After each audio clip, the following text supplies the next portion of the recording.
السلام علیکم دوستوں، آج ہم اگر میں وزیر تعلیم ہوتی اس پر 10 لائن کی مضمون نویسی دیکھیں گے۔ 1. اگر میں وزیر تعلیم ہوتی تو سب سے پہلے تعلیم کو ہر بچے کے لیے لازمی بناتی۔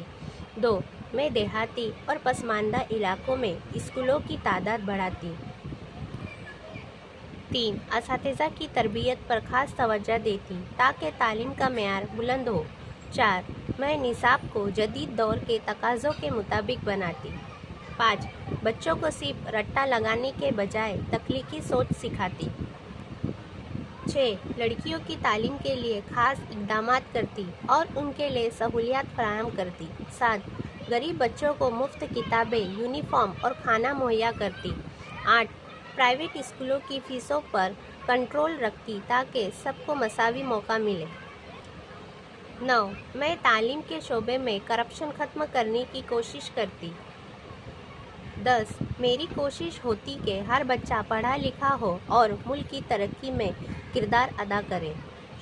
شکریہ دوستو، ایسی نئی ویڈیو کے لیے میرے چینل کو لائک، شیئر اور سبسکرائب کیجیے۔